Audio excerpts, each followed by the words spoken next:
Alors voilà, chose promise, chose due. J'ai pas eu à attendre longtemps. Il ne pleut plus aujourd'hui, il fait même assez soleil. Bon, c'est pas encore l'extase, mais bon, on en profite. Et je suis devant le cimetière de Sébazan, dans l'Hérault. Voilà, j'ai l'impression qu'il y a une partie nouvelle, une partie ancienne. Là, ça a l'air plutôt nouveau. Donc, je vais commencer par ici. Et je suis contente de reprendre mes visites. Donc, le cimetière est ouvert. C'est un des rares parce que ils ont tout fermé en raison des intempéries et des choses qui tombent. Donc, voilà. C'est fermé, mais là, c'est ouvert. J'espère qu'il n'y a pas de dégâts. Non, les arbres sont debout. Donc, on va faire comme d'habitude. Je ne vais rien changer à nos habitudes. Donc, on est en dehors du village. Le village se trouve là-bas. Vous voyez les habitations. On est sur le bord de la route. Ça a l'air assez mignon. Donc, on va commencer par ici, le caveau d'attente. Vous connaissez, le caveau d'attente, c'est quand les personnes n'ont pas encore leur sépulture et qu'ils attendent, voilà. Donc, je vais essayer de faire des plans plutôt larges. Je ne vais pas prendre trop de personnes en photo et trop de noms, parce que sinon, je vais me faire aligner. Même si les photos sont très jolies, et c'est bien dommage. Il fait beau, il fait pas froid. J'ai l'impression d'être revenue l'été dernier. L'été dernier, j'ai commencé tard. J'ai commencé les visites en juillet. Là, cette année, on va commencer beaucoup plus tôt. Donc, ça communique avec la partie ancienne ici. Je commence par la partie nouvelle. Ici, c'est le columbarium. Tout petit, il n'y a pas grand monde. Il y a une place occupée et une croix, comme souvent au milieu des cimetières. Il y a beaucoup de vent. J'espère que vous allez m'entendre. Normalement, j'ai les micros qu'il faut. Qu'est-ce que c'est ça? C'est des plaques... Ah, ça doit être pour les urnes funéraires. Ici, c'est les nouveaux emplacements, si ça vous tente. Et le jardin du souvenir, il est joli. Le jardin du souvenir, avant dispersion des cendres, veuillez vous adresser au service compétent de la mairie pour autorisation. Et voilà, comme vous pouvez le constater, c'est à cet instant précis que mon micro, qui était plein de batterie, en fait je l'avais rechargé à bloc, a décidé de ne plus fonctionner. Donc vous n'avez plus les commentaires. Je vous laisse voilà, visiter. Je ne dis rien. Si j'ai des commentaires à faire, je vous le dirai au fur et à mesure. De toute façon, j'avais rien dit de spécial. Voilà, là, c'était la tombe d'un bébé de 1 mois, Annie. Et c'est reconnaissable, les tombes d'enfants, parce qu'il y a souvent des anges dessus. Ce sont souvent des tombes très très simples.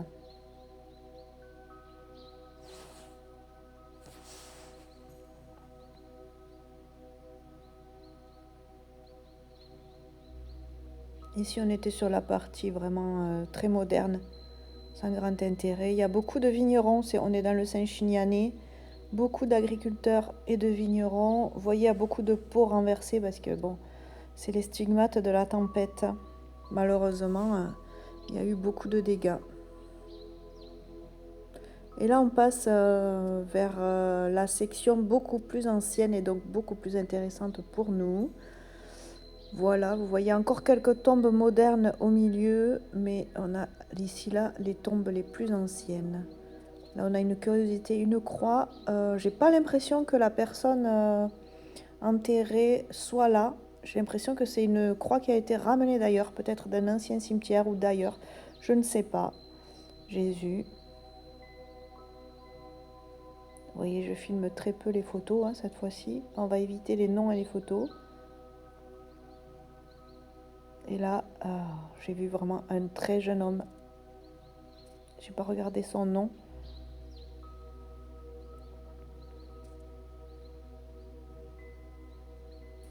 Encore une partie ancienne sur le bord du mur. Et au milieu, c'est un peu plus moderne avec des tombes un peu plus modestes.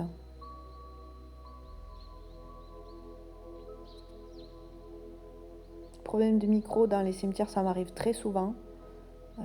Voilà, bébé de 13 mois, ça m'arrive très souvent. Ou alors que mon téléphone carrément s'éteigne parce qu'il n'a plus de batterie. Là, c'est mon micro qui a été complètement vidé. Je n'ai pas d'explication, je l'ai mis à charger en arrivant. Je comprends pas. C'est pas très grave, je vous fais la voix off. Voilà la partie la plus ancienne avec des très beaux tombeaux sculptés. Dans ce cimetière de Sébazan, j'ai vu aucune chapelle où on pouvait entrer. C'est que des tombeaux ouverts.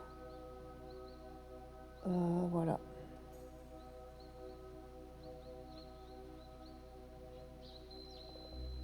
Bon, il n'y a rien de particulier, il n'y a rien de bien intéressant. Pour nous, en tout cas. Il n'y a pas vraiment d'œuvre d'art. Ici, à l'entrée, on a un point d'eau et les poubelles. Aucun intérêt. Voilà, c'est un peu plus récent.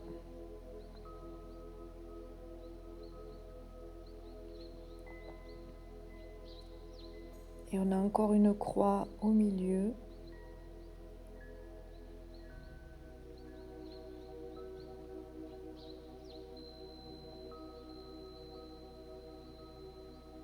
Souvenir de Lourdes, il y avait écrit.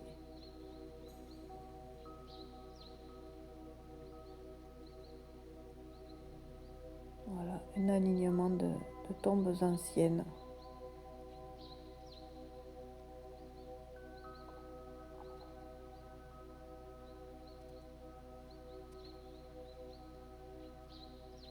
Là, évidemment, avec les pluies diluviennes qu'il y a eu, il y a beaucoup de tombes effondrées, voire ouvertes, ce qui est assez problématique.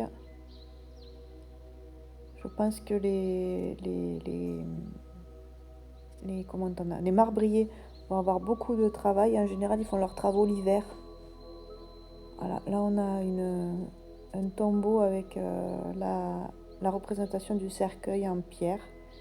Ici on a, on dirait une petite chapelle, mais ça n'en est pas une. Voilà, très ouvragé.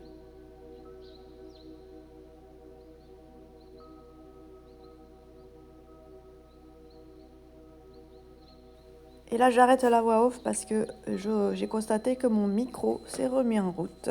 Je ne sais pas comment ni pourquoi. C'est assez récent, hein. Il y en a qui sont là, je vois de 1994. Bon, récent. Tout est relatif. Pour moi, 1994, c'est récent. Donc voilà, toute une série de tombeaux anciens. Et là, il y a un petit cœur pour la Saint-Valentin.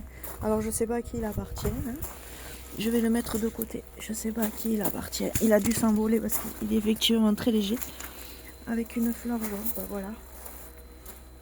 C'est un message pour moi, peut-être. Là, on voit le jardin du souvenir là-bas au fond.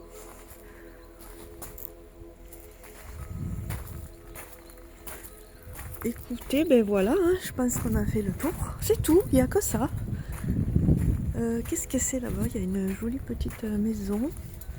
Je vais voir ça. Alors c'est comme je vous disais, là on va faire des tout petits cimetières. Hein. On va pas faire les gros cimetières, bien que je vais retourner au cimetière neuf de Béziers, que j'avais pas pu voir en entier tellement il est gigantesque. Il est très très beau. Mais j'avais pas pu le faire en entier, en plus il faisait très chaud ce jour-là. Donc là on va être... voilà. On va avoir plus de temps. Ouais, c'est celle-là que j'avais vue qui était pas mal. Bon, ben voilà pour le cimetière de Sébazan. Je vais faire quelques photos et je vous dis à tout à l'heure parce que je vais en faire un second d'un village à côté. À tout à l'heure. Je vais faire la voix off. Voilà. Donc là, je vous retrouve à Casdarnes. Donc c'est un petit village tout à côté. Alors là, c'est une autre ambiance parce que c'est vraiment au cœur des habitations. Là, vous voyez la maison est très très proche. Il y a la fenêtre qui donne sur les tombes. C'est sur le même modèle, des grands cyprès, des tombes anciennes sur le bord du mur et des tombes plus récentes et même un peu plus modestes au milieu. Voilà, c'est toujours sur le même modèle. Avec une croix au centre et une inscription en latin.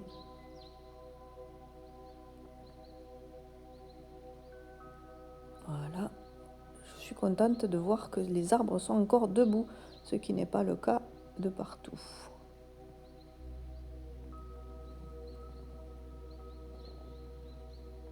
Et je me suis rendu compte à la fin de cette visite que mon micro était mort. Donc je croyais que j'avais oublié de le brancher, mais en fait pas du tout, il était déchargé.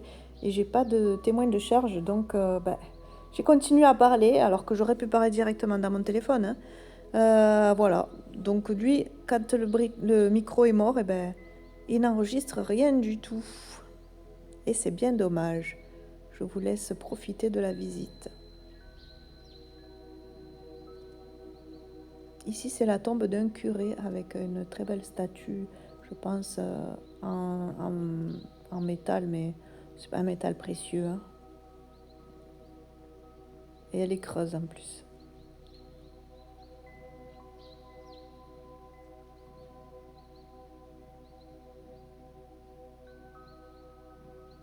Un poilu, mort pour la France.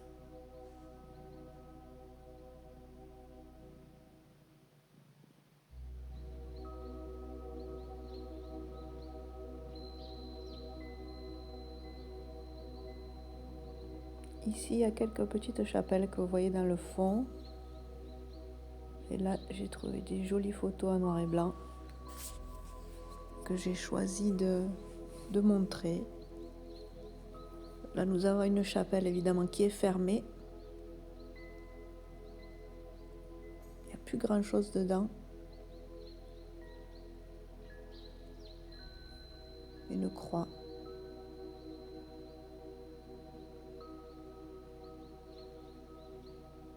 Avec des couronnes en perles, comme ça se faisait beaucoup à l'époque.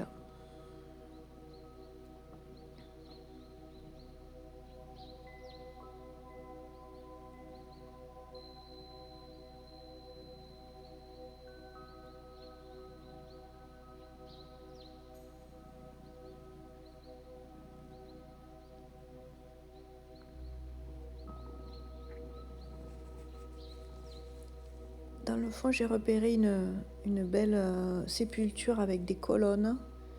Il s'avère que c'est la tombe d'une jeune fille de 16 ans qui est décédée au pensionnat à la fin du 19e siècle. Regardez ce joli décor, c'est des fleurs en perles avec un feuillage et une tombe. Louise Miquel, à l'âge de 16 ans, au pensionnat à Albi. Voilà, décédée d'une maladie ou d'un accident, je ne sais pas. En tout cas, son tombeau est grandiose avec des colonnes et des sculptures très jolies.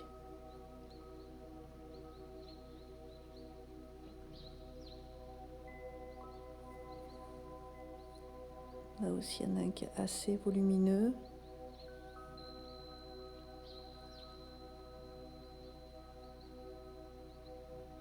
Voilà, un jeune homme de 22 ans, mort pour la France aussi, en 1917. Et là, mon micro est revenu. Alors je vais crapahuter là-bas, je vais pas prendre le chemin normal, je vais crapahuter par ici. C'est un raccourci a priori. Je suis vraiment dans le jardin des gens.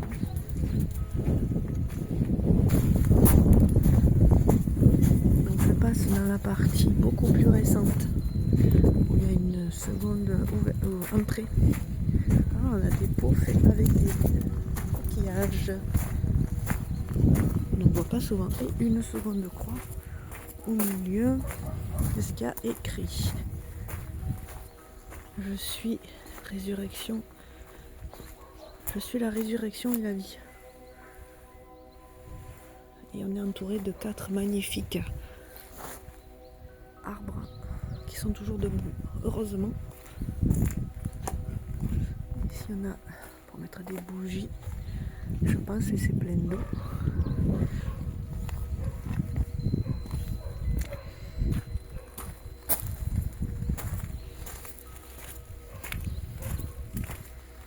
Là on a encore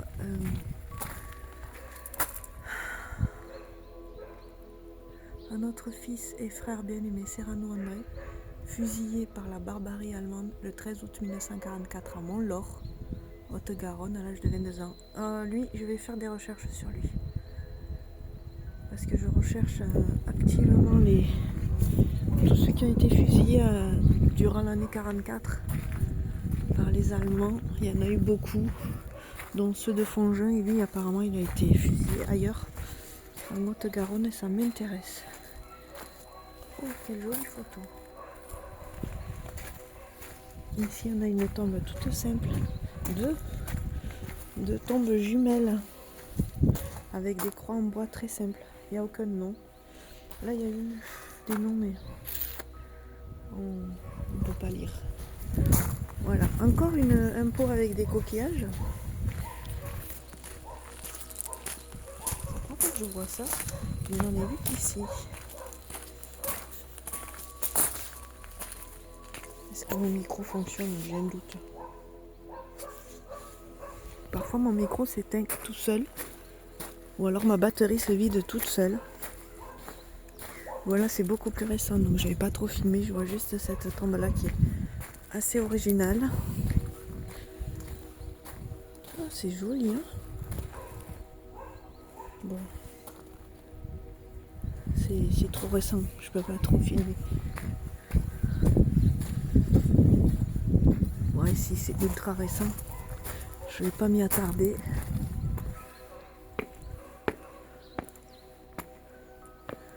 J'aime pas voir le prénom de mes enfants sur les tombes, mais là, à ma droite, il y a le prénom de mon fils et je déteste ça. Donc là, vous voyez, on est sur la partie ultra neuve du cimetière qui est à moitié vide. Donc ça veut dire que on peut mourir tranquille, on aura de la place. Voilà, bon, je m'y attarde pas. Je redescends dans la partie ancienne. Et je vous dis à tout de suite, je vais faire un troisième petit cimetière. Vous le verrez pas, probablement pas le même jour. J'ai essayé d'aller à Pierre-Rue, mais et donc je voilà. vous retrouve à Agel. Donc là c'est Agel, un tout petit village de l'Hérault à côté de chez moi. Et comme vous pouvez voir, il y a la rivière qui passe. Elle est très en colère, la rivière en ce moment, elle est très haute. Ça, ce sont des plages habituellement où on peut se baigner l'été, mais il se trouve que là, elle est en crue. Et c'est plutôt, entre les crues et les tempêtes, la nature est plutôt déchaînée. Donc ce tout petit village d'Agel, évidemment avec son tout petit cimetière à l'entrée du village, je ne suis même pas rentrée dans le village, donc qui est ouvert aussi, il n'y a aucun arbre qui est tombé, heureusement. C'est un tout petit cimetière, alors on rentre par une partie plutôt moderne. Ici on a le columbarium et les emplacements pour les urnes funéraires et le jardin du souvenir que je vais vous montrer tout de suite. Alors ça fait plusieurs fois que je vois ces petits carrés comme ça. Alors, je plains les tafophiles du futur parce que si on va dans les cimetières pour voir des plaques comme ça, et ça n'a vraiment aucun intérêt artistique, hein. Là-bas on a le tombeau d'attente, ici le columbarium, pardon, et ici on a le jardin du souvenir où on peut répandre les cendres de nos défunts. Bon là il n'y avait rien de... Il n'y en avait pas, hein, on ne voyait rien. Donc ici la partie moderne. Les arbres sont très grands. Et je ne vous raconte pas, à Pierre-Rue, c'est des arbres de cette taille qui sont tombés sur les tombes. Donc il y a dû avoir d'énormes dégâts. Alors j'essaie de trouver une tombe un peu ancienne, mais je ne trouve pas. Là, je n'ai pas filmé parce que c'était une tombe récente d'un bébé de 2 mois. Et c'est assez pénible. Si les parents tombent dessus, ça peut être très douloureux. Enfin, déjà, moi, ça me... Je n'aime pas regarder les tombes des enfants, ça me fend le cœur. Donc on a cette petite allée de cyprès avec une petite fleur dedans, une fleur artificielle, et la croix qui se trouve en son centre. Elle est jolie cette tombe.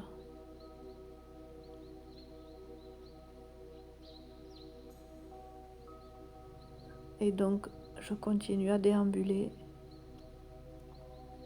à la recherche de tombes un peu plus spectaculaires.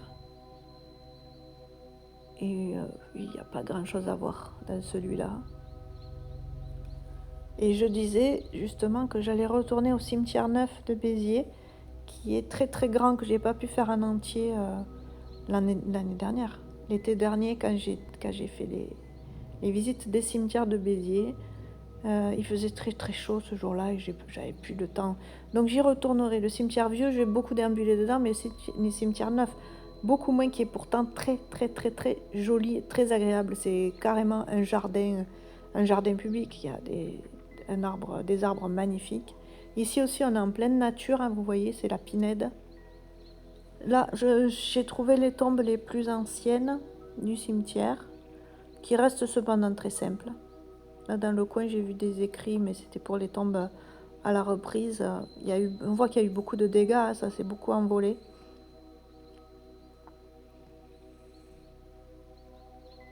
C'est un joli petit cimetière en pente. J'adore les cimetières en pente. Je trouve que ça a son charme.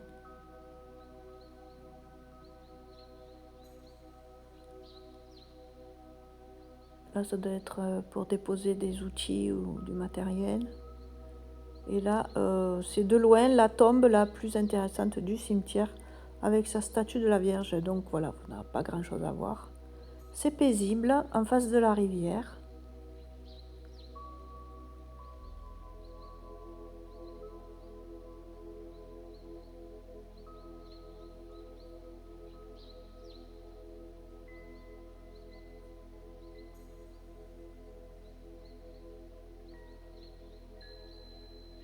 Regardez la taille des cyprès qui sont tombés, c'est très impressionnant.